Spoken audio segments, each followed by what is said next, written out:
इतना बड़ा गॉबलेट जो था उसके अंदर विस्की हुआ करती थी, उसके अंदर आपके रैंक्स को डिप करके यहाँ पे लगाया, रैंक्स को डिप करके यहाँ पे लगाया, आपके भाई 12 स्कोर लेकर आया, 12 out of 12। Lashkar A Taiba, sir ये इसका क्या मतलब है? लश्कर ए तैयबा जो मन मर्जी गोलियां चलाता था, उसको पता नहीं कहां चलाता था, हमारे पास तो कभी आई नहीं वो गोलियां। जय हिंद दोस्तों, मैं हूं मेजर गौरवारी और आप देख रहे थे चाणक्य डायलॉग्स। इस वीडियो को लाइक करिए, हमारे चैनल को सब्सक्राइब करिए और बेल आइकन दबाना बिल्कुल मत भूलिएगा। दोस्तों, अभी तक को जो हमारा सफर था वो आपको कैसा लगा ये बताइए। पहले मैंने अपने पलटन की कहानियां सुनाई, अपनी कहानियां सुनाई और काफ़ी लोगों ने बड़ा पॉजिटिव फीडबैक दिया है, और जिन्होंने फीडबैक नहीं दिया आप भी बताइए कैसी लगी है कहानियां। अब उस ज़माने में मोबाइल फ़ोन तो दोस्तों होता नहीं था कि मैं ढेर सारी फोटोग्राफ्स डाल दूँ। लोग कहते हैं सर ये फ़ोटो, अरे पहाड़ के ऊपर चढ़े यार, कौन सी फ़ोटो, कैसे मिलेगी फ़ोटो। अब कुछ कुछ थी जो खींच ली, जितनी उस समय समझ थी उतना कर लिया, बाकी फ़ोटोग्राफ्स कम हैं, इलाका ठीक नहीं था। दोस्तों उसके बाद पूस हम लोग नीचे आए, कालका चंडीगढ़, और वहाँ से हम लोगों की रवानगी हुई जम्मू के लिए। तो पहले हमारे दिमाग में ये बात थी कि हम लोग वैली जा रहे हैं, कश्मीर जाएंगे, कश्मीर जाएंगे, कश्मीर जाएंगे, ऐसा दिमाग में था। लंगर कब चलती है ना यूनिट में, तो बोला नहीं साहब थोड़ा सा ऐसे की जगह ऐसे करना है। तो हमने ठीक है ऐसे की जगह ऐसे कर लेते हैं, और हम लोग पहुंच गए धीरे धीरे चलते हुए जम्मू। एक आध दिन जम्मू में रुके।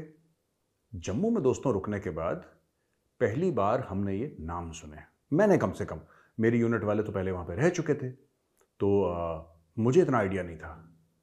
तो जम्मू का नाम मैंने सुना था क्योंकि जम्मू एंड कश्मीर, पर मैं कभी जम्मू सिटी गया नहीं था, तो पहली बार मैं जम्मू शहर गया। फिर बोला साहब यहाँ पे अखनूर एक जगह है, नाम बड़ा अलग सा लगा, अखनूर, सुंदर बनी। तो हम लोग गए और वहाँ पे चलते चलते चलते हम लोग गए, चलो भाई हमारी ट्रेनिंग होगी ऐसा हमें बताया था। एक जगह सरोल, राजौरी के थोड़ा सा पहले जाते वक्त, राजौरी से थोड़ा सा पहले सरोल। तो बोला साहब सरोल CITS है, counter insurgency training school Sarol, वहाँ पे आपकी कुछ हफ्तों की ट्रेनिंग होगी, उसके बाद आप लोगों की डिप्लॉयमेंट होगी। ठीक है,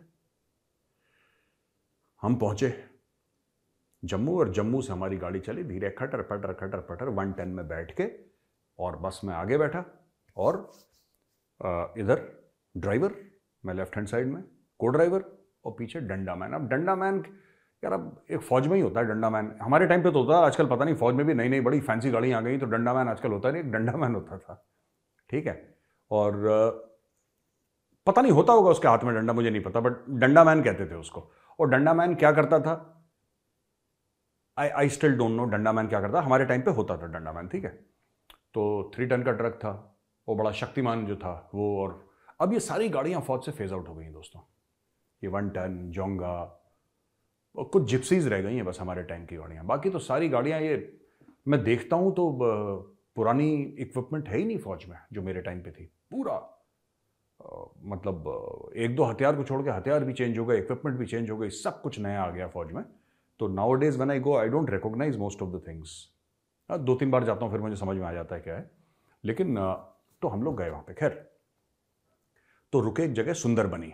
सुंदरबनी में हमें लंच खिलाया गया। वहाँ पे एक सिग्नल का डेट हुआ करता था, डेट यानी कि डिटैचमेंट सिग्नल की, सुंदरबनी में। अब सुंदरबनी की लेटेस्ट क्या हाल है आई एम नॉट अवेयर, मुझे नहीं पता। मैं बात कर रहा हूँ लेट 90s की। तो लेट 90s में हम पहुंचे सुंदरबनी। तो सुंदरबनी में पहली बार हमने देखा वो जम्मू कश्मीर के, खासतौर से जम्मू के वो हिल्स वगैरह। जम्मू सिटी तो जैसे चंडीगढ़ है वैसे जम्मू सिटी है, वो प्लेन इलाका है, पर जैसे जैसे आप आगे जाओगे ना वैसे वैसे आपको माहौल बदलता दिखाई देगा। तो हम लोग गए वहाँ पे, फिर हमने लंच वंच करा। मुझे आज भी ना उस खाने का स्वाद याद है यार। एक रामबन के खाने का जो मैंने एक एपिसोड में आपको बताया था, रामबन में जो मैंने खाया था, और ये सुंदरबनी का। क्योंकि मुझे ना राजमा पसंद नहीं है, I don't like rajma. But यार जम्मू के राजमे में कुछ है, पता नहीं बनाते हैं उसमें क्या डालते हैं, आई डोंट नो जम्मू वाले कैसे बनाते हैं। क्योंकि मैंने राजमा कई जगह खाया, मैंने पंजाब का भी खाया, दिल्ली का भी खाया, लेकिन there is something different about Jammu का राजमा। और क्योंकि मैं बहुत बड़ा फूडी हूँ और मुझे खाने पीने का बहुत शौकीन हूँ मैं, वो गोलू इसलिए तो कहते थे, वो खा खा के तो हुए तो गोलू, ऐसे है ना, तपस्या करके तो गोलू नहीं हुए। तो वहाँ पे यार मैंने बोला यार ये there is something very flavourful about this rajma anyway. तो सुंदर बनी में खाना और आगे चलते चलते चलते चलते खटपट खटपट खटपट खटपट धीरे धीरे धीरे धीरे शाम को 5-5:30 बजे मुझे याद है हम लोग पहुंचे सरोल। सरोल पहुंचे हम, और सरोल पहुंचने के बाद दोस्तों वहां पे हम लोग सेटल डाउन हुए। तो तब तक हड्डी वड्डी बिल्कुल सबकी टूट चुकी थी, ठीक है, कमर की हड्डी खिसक गई, क्योंकि एक तो फौजी गाड़ी उसमें सिर्फ और सिर्फ लोहा, खटर पटर खटर पटर खटर, जैसे ट्रेन चलती है ना वैसे खटपट खटपट खट। और ट्रेन भी आजकल अच्छी हो गई, पुरानी मालगाड़ी की बात कर रहा हूँ, वैसे चलती थी वो 1 टन। मतलब 1 टन छोटा सा भी गड्ढा होता था ना, तो 1 टन आपको ये बताती थी कि हाँ यहाँ पे गड्ढा है। आप ऐसे, आपकी अगर आंख भी बंद होगी ना, खड़क ऐसे आंख खुल जाएगी आपकी। आंख बंद करना मना था because we were in a counter insurgency area, और हमें बोला था कि आपको चौकन्ना रहना है पूरी ड्रिल के साथ। पर कभी कभी जैसे आंख लग जाती है ना किसी की, जैसे फक्स 1 टन में ऐसे होता था। तो कुछ जोंगस थी हमारे पास, कुछ हमारे पास सीओ साहब के पास जिप्सी थी, और हम लोग धीरे धीरे धीरे अपने सरोल पहुंचे। सरोल पहुंचे, सारी गाड़ियां सरोल पहुंची, पहले से एडवांस पार्टी वहां पे पहुंच चुकी थी। एक मेजर नायर हुआ करते थे हमारी पलटन के, मेजर नायर सर वहाँ पे थे, एंड वो एडवांस पार्टी में जा चुके थे और वो हमें मिले वहाँ पे। तो वही फौज का चाय और पकौड़े के साथ स्वागत हुआ आपका। तो हम अपना स्ट्रेचिंग व्रेचिंग करी, हाथ वाथ थोड़ा सा वॉक करी, लोगों ने आधा 1 किलोमीटर गोल ग्राउंड था जहाँ पे गाड़ियाँ रुकी थी, थोड़ा चले और अपने आप को सीधा विदा करा, चाय पी, और वही फौज के मशहूर, मैं बता रहा हूँ, फौज जैसे पकौड़े, फौज जैसी चाय और फौज जैसे आलू के बोंडे भाई कोई बना नहीं सकता।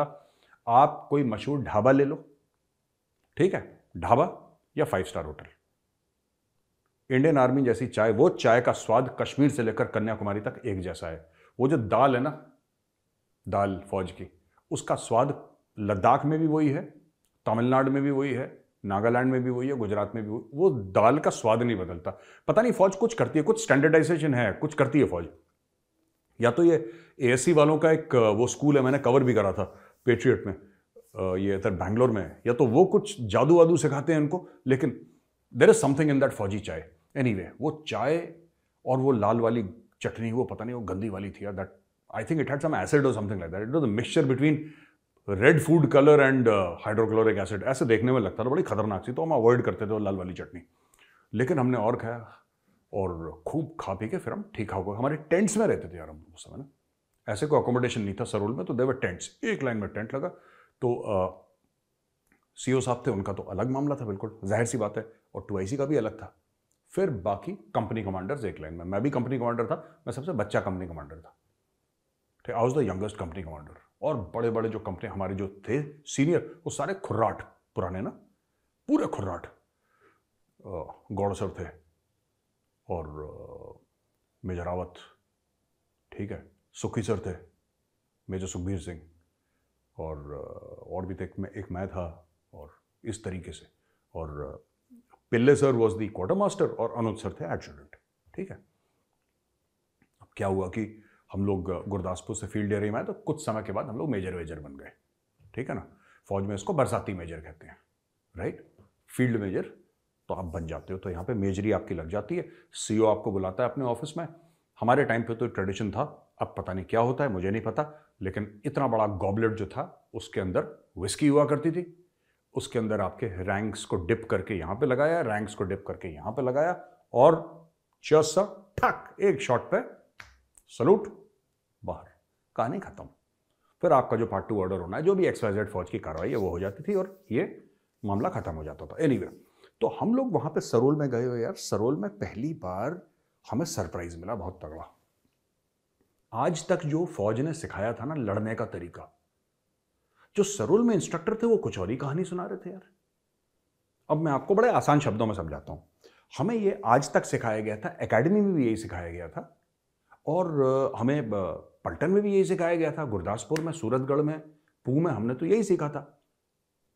मॉडिफिकेशन D होता है डेजर्ट, मॉडिफिकेशन M होता है माउंटेन, ठीक है। ये ऑब्जेक्टिव होता है, जो जहां पे दुश्मन है, अगर आप अटैक कर रहे हो तो ये ऑब्जेक्टिव है, ये FUP है, ठीक है, फॉर्मिंग अ प्लेस। यहां से रॉड जाते हैं और यहां से आप अटैक करते हो, आर्टिलरी फायर होता है, आर्टिलरी फायर लिफ्ट करता है, और बैनट लगा के घोप निकाल, धावा, कहानी खत्म, एंड रीसाइटिंग ऑफ ऑटोमेटिक वेपन्स दम। अब हमें तो इतना ही पता था। जितना मुझे याद है, मैं आपको 25-28 साल पुरानी बात बता रहा हूं ये। तो जो भी मैं कह रहा हूं, I am not sure if it is 100% correct, क्योंकि मेमोरी तो मेमोरी, ह्यूमन मेमोरी मुझे इतना याद भी नहीं है। तो दोस्तों, सरोल जो हमें सिखा रहा था ना, वो स्टोरी बिल्कुल अलग थी। यहां पे कोई डिफेंस नहीं कर रहा था, यहां पे कोई अटैक नहीं कर रहा था, यहां पे कोई डिच कम बंद नहीं था। डीसीबी हम लोग कहते थे पंजाब में बड़ा, ठीक है। यहां पे डेजर्ट में कुछ नहीं हो रहा था, यहाँ पे माउंटेन्स में कुछ नहीं हो रहा था। यहाँ पे तो ये कह रहे थे कि अच्छा, ये ग्रुप्स हैं, ये आपके टेररिस्ट ग्रुप्स हैं, अगर आपको घर में जाना है तो ये घर है, आप ये इंश्योर करोगे कि दाएं बाएं आपके कोई जो सिविलियंस हैं उनको कोई चोट न लगे, आपको उनको कॉर्डन ऑफ करना है, ये इनर कॉर्डन है, ये आउटर कॉर्डन है, ये ऐसे रिंग लगेगी, फिर उसके बाद आपको जाना है, फिर आप घुसोगे घर के अंदर लात मार के ऐसे, और फिर आप ठप ठप ठप। और यार ये तो हमें बड़ा लगा यार, कमरे के अंदर वो कमरे के अंदर एक टारगेट था, वो ऐसे निकलता था फटाक से, मारा आपने तो उसमें सिविलियन भी थे, ठीक है, और उसमें टेररिस्ट भी था। आपको वो 2 सेकंड में रिकॉग्नाइज करना था, आपको पहचान करना था। अंधेरा था, पता है, वहां पे ठीक से दिखता नहीं था, और आपके हाथ में वेपन है, और वेपन आप देखोगे, आप कमरे में घुसे, आपको कुछ नहीं पता लग रहा, अचानक सामने खड़क से टारगेट आया सामने। उस टारगेट में 3 लोग हैं, आपके पास 1-2 सेकंड है ये देखने के लिए कि टारगेट में कौन सिविलियन है, कौन आपका आतंकवादी है, और आपको आतंकवादी को एंगेज करना है। तो आतंकवादी को एंगेज करना है, और ऐसे करके 8, 10, 12 टारगेट अंदर ठक ठक ठक ठक ठक वहां पे। और वो बाइकाट स्ट्रिप्स होती है ना, वो पटाखे जैसी पटाक बाइकाट स्ट्रिप्स फूट रही हैं वहां पे, धुआं भी है, कंफ्यूजन भी है, और पता नहीं क्या क्या ड्रामा। एक पूरी रिग्रेट, ये हमारे लिए बड़ा ना नया था, मेरे लिए, और मेरे सीनियर्स थे उनको नॉलेज थी, और मैं सबसे बच्चा था, मुझे पता ही नहीं, और मैं गया। तो हमारे जितने भी सीनियर थे, आई थिंक 12 टारगेट थे, तो किसी का स्कोर 10, किसी का 11, किसी का 10, किसी का 11, किसी का 9। आपके भाई 12 स्कोर लेकर आया, 12 आउट ऑफ 12। तो मैं तो बड़ा खुश था, मैंने बोला मेरे सीनियर थे, मैंने सबको हरा दिया, आज बताऊंगा इनको। मैंने बोला आज सर सबसे शाम को सबके सब you will buy me a bottle of beer. मैंने सबको हरा दिया। फिर अनुज सर थे मेरे सीनियर एडजुटेंट, अनुज सर ने मुझे बुलाया, क्या इधर आ। तो मैंने बोला कि आप तो अनुज सर गले लगेंगे, है ना, साहब के लिए चाय लेकर आओ जरा। गोलू साहब ने 17 कुमाऊं को हिला दिया। बाद में मुझे पता लगा कि सब्जी वाला, रेड़ी वाला, मैंने सबको मार दिया था, आतंकवादी मैंने एक नहीं मारा। वो जो टारगेट होता ना, गत्ते का टारगेट, भाई गोलू ने सबको निपटा दिया, आतंकवादी सब हंस रहे थे वहां पे खड़े हुए। तो यार ये तो बड़ी बदतमीजी हो गई यार। मैंने तो फिर, मुझे अनुज सर ने बोला, अनुज सर कहते हैं यार ये तूने क्या करा ये। मैंने बोला क्या करा sir, I am sure you are very happy. कह रहे yes I am very happy, you killed everybody except the terrorists. अच्छा, जबकि समझाया था, 3 बार समझाया था इंस्ट्रक्टर ने कि टेररिस्ट ऐसा होता है, सिविलियन ऐसा होता है, ये है, ये है, ये सब्जी वाला है, ये दुकान वाला है, फलाना वाला है, ढिमका वाला है, और टेररिस्ट। और साफ दिख रहा था वो टेररिस्ट है, साफ दिख रहा था वो टेररिस्ट है, ठीक है। गोलू यार, लिया ठप ठप ठप ठप ठप, टेररिस्ट सब हंस रहे वहां पे। फिर मैंने दोबारा करा, तिबारा करा, then I manage to get a decent score. 8-9 तो मैंने भी निपटाए फिर उसके बाद ना, पर पहली बार तो बहुत बड़ा कांड मैंने कर दिया था। तो आई थिंक 17 कुमाऊं के इतिहास में 12 आउट ऑफ 12 सिर्फ आपके भाई को मिला है। यह एजाज सिर्फ मुझे हासिल है कि सारे टेररिस्ट उस बंकर के अंदर, ये दिस वाज एन एक्सरसाइज, मतलब व्हेन आई से टेररिस्ट, वो गत्ता जी नहीं होता कार्डबोर्ड, वो कार्डबोर्ड के होते हैं, वो जो टारगेट जमीन से आते हैं ऊपर, वो टारगेट, उसमें सारे टेररिस्ट हंस रहे थे और बाकी सब निपट गए। फिर धीरे धीरे प्रैक्टिस करी तो हमें काफ़ी चीज़ें सिखाई। पहली बार मैंने सुना, ये नाम मैंने सुने पहली बार, और मुझे इसके बारे में नॉलेज नहीं थी, क्यों हमारे टाइम पर सोशल मीडिया नहीं हुआ करता था यार। तो फिर मैंने नाम सुने, ये बड़े अजीब व गरीब नाम, लश्कर ए तैयबा। मतलब सर ये इसका क्या मतलब है, लश्कर ए तैयबा, जैश ए मोहम्मद और अल फरहान और हिजबुल मुजाहिदीन, ये सब बड़े अजीब व गरीब नाम।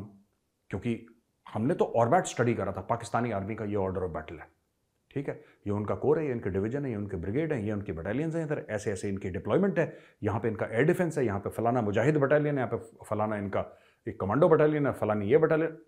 हमें तो इतनी अकल थी यार, मुझे तो, अच्छा जो पुराने मेरे सीनियर थे उन्होंने तो बहुत कुछ देखा था, they knew it and they knew it from memory. अगर कोई जम्मू पोस्टेड नहीं रहा था तो समबडी पोस्टेड इन वैली, तो he had a basic idea. अच्छा आई हैड जीरो आइडिया, मैं सबसे बच्चा था। खैर एनीवे, तो मेरे ना सीनियर जो थे दे वर वेरी हेल्पफुल यार, टांगे खींचते थे मेरी, बिल्कुल लोग कहते हैं ना टांग खींचता थे, दोनों टांगे खींचते थे, लेकिन they were very helpful, they were very sweet and they help me and all. फिर उन्होंने बताया कि यार गौरव ऐसा होता है, देख ऐसा होता है, गैरी ऐसा कर ले, ऐसा कर ले। So I made my notes and धीरे धीरे धीरे धीरे वी कवर्ड इट। तो हमने ये पहली बार, मुझे वो फोटोग्राफ नहीं मिली यार, मैं चाह रहा था आपको फोटोग्राफ दिखाऊं, पता नहीं कहाँ मैंने निकाली भी थी मेरे पास वो फोटोग्राफ। एक फोटोग्राफ है जिसमें मैं जैसे पठान सूट होता है ना, सलवार कमीज, वो पहना हूँ, इतनी लंबी दाढ़ी है, इतने लंबे बाल हैं और हाथ में AK-47 है। तो वो हमने करा कुछ समय के लिए कि किस तरीके से हम ऑपरेट करेंगे। लेकिन फौजी बूट होते हैं ना, DMS, ये देखिए DMS बूट ऐसे होते हैं। अब जब वेशभूषा आपने बदल ली, फौजी कहाँ पकड़ा जाता है मैं आपको बताता हूँ। आजकल तो स्मार्ट हो गए, हमारे टाइम पे तो मुझ जैसे ही थे बेचारे सबके सब। तो फौजी कहाँ पकड़ा जाता है, आपने लंबे लंबे बाल कर लिए, आपने दाढ़ी बढ़ा ली, ठीक है, और आपने सलवार कुर्ता पहन लिया, नीचे जब जूते पहनने की बारी आई तो आपने पहने बूट DMS, या आपने अपने जंगल बूट्स पहन लिए, तो सारा गेम आपका एक्सपोज हो जाता है। तो ये सब सरोल के अंदर ही हो रहा था, ये ड्रामा बाहर नहीं हो रहा था, एक ट्रेनिंग कैंप के अंदर हो रहा था, जिसको आजकल आई थिंक CBS सरोल कहते हैं, कोर बैटल स्कूल सरोल कहते हैं, 16 कोर का बैटल स्कूल है। पर हमारे टाइम पे उसका नाम CITS होता था, काउंटर इंसर्जेंसी ट्रेनिंग स्कूल। तो वहां पे ये सब हुआ, दिन रात सिर्फ ट्रेनिंग चलती, ये चलती वो चलती, और ये मारना, कमरे के अंदर जाके एक्सप्लोजन हुआ, वहां पे अंदर घुसो। अच्छा, किस तरीके से पेट्रोलिंग में जब हम जाते हैं पता लगाने के लिए, तो हमें क्या क्या चीज़ें ध्यान रखनी चाहिए, और आप कॉर्डन करोगे तो कॉर्डन एंड सर्च किस तरीके से होता है, ROP कैसे लगती है, रोड ओपनिंग पार्टी, है ना। जब कोई कॉन्वॉय बीच में जाता है तो कॉन्वॉय को सेफगार्ड करने के लिए पूरा एक रास्ते में रोड ओपनिंग पार्टी लगती है, जो देखती है कि कहीं एक्सप्लोजिव तो नहीं है ज़मीन के अंदर, कोई बम तो नहीं, किसी ने नीचे IED डाल रखा है। ये सब मतलब एक बहुत लंबा तामझाम होता है। तो ये सब सरोल में इन लोगों ने सिखाया, बड़े तगड़े इंस्ट्रक्टर थे। तो हम भी वहाँ पे सरोल में, अनुज सर थे एडजुटेंट, उनके साथ वो बगल में, अनुज सर का नाम ज़्यादा लेता हूँ क्योंकि वो he was my immediate senior, तो उनसे थोड़ा सा बातचीत ज़्यादा हो जाती थी। और रावत सर तो थे ही, रावत सर मेरे बॉस रह चुके थे, तो उनके साथ भी बातचीत हो जाती थी। वो मुझे अक्सर कहते थे, अच्छा आजा आजा भुला, आजा आजा, क्या चल रहा है तेरा। मैं कहा सर ये है आजकल, अच्छा कोई बात नहीं ऐसा। तो he was like an elder brother ना, अभी आज भी ऐसे ही रिलेशनशिप है, he is like my elder brother. वो प्यार से ही बात कर लेते हैं, डांट भी देते हैं, सब कुछ चलता है। तो ये सब हमारा हुआ। तो सरोल के बाद हम लोगों की ट्रेनिंग खत्म हुई कुछ समय के बाद, और फिर बोला कि साहब now you will go to Poonch, ठीक है, आप लोग जाएंगे पुंछ, आपकी बटालियन वहां पे बिल्कुल सामने। और दोस्तों हम निकले, मुझे याद है सवेरे निकले, थोड़े समय के बाद राइट हैंड साइड में हमने देखा एक नदी थी, उस पर एक पुल था। मैं बहुत पहले की बात कर रहा हूं, अब आप ये मत सोचिएगा कि आज वहां पे वो नहीं है, तो मैं पुरानी बात कर रहा हूं। तो नदी थी, उसके ऊपर एक ब्रिज था, और ब्रिज के राइट हैंड साइड में हमें बताया था कि ये 25 इन्फेंट्री डिवीजन का हेडक्वार्टर है, 25 इन्फेंट्री डिव का।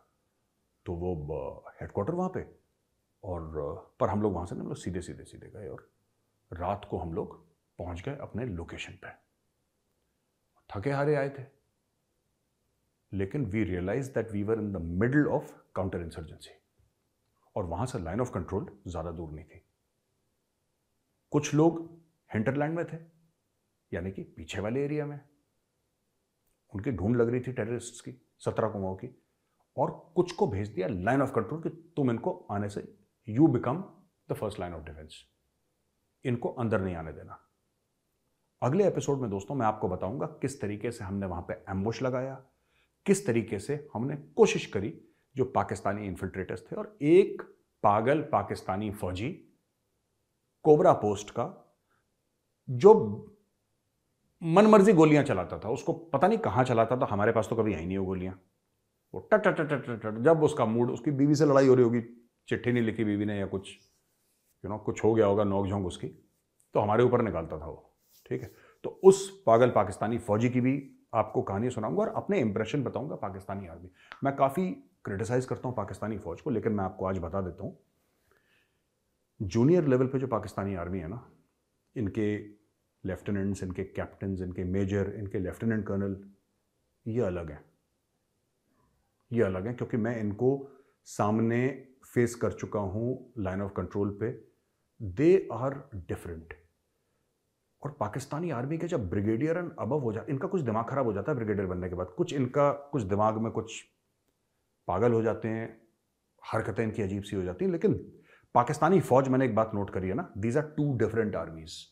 आप बात मेरी ध्यान रखिएगा, these are two different armies, lieutenant colonel and below, ठीक है, और कर्नल जनरल तो आई थिंक इनके स्टाफ में चले जाते हैं, brigadier and above, these are two separate armies and they couldn't be more different. इतना फर्क है जो मैंने पर्सनली देखा। तो दोस्तों, आज का एपिसोड यहीं पे खत्म होता है। मैं आपको बताऊंगा कि गली मैदान में क्या हुआ उसके बाद, और अगले एपिसोड में मैं आपको पूरा बताऊंगा लाइन ऑफ कंट्रोल की दिनचर्या, हम लोग क्या करते थे, क्या नहीं करते थे वहां पे, लाइन ऑफ कंट्रोल पे होता क्या है हमारे टाइम पे। अब तो बहुत कुछ बदल गया दोस्तों, everything is very very different. अब तो तार लग गए, हमारे टाइम पे तार थोड़ा ना थे, कोई तारबंदी नहीं थी, कोई फेंस नहीं था, कुछ नहीं था, ऐसे ही था, सामने सामने पाकिस्तान में इधर। और गोलू एक बार गलती से पाकिस्तान भी चला गया, वो भी स्टोरी सुनाऊंगा अगली बार, ठीक है। चलिए, बहुत बहुत धन्यवाद ये शो देखने के लिए, एपिसोड देखने के लिए। एपिसोड पसंद आए तो इस एपिसोड को लाइक करिए, इस वीडियो को लाइक करिए, हमारे चैनल को सब्सक्राइब करिए, बेल आइकन दबाना बिल्कुल मत भूलिएगा दोस्तों। जय हिंद, वंदे मातरम, भारत माता की जय।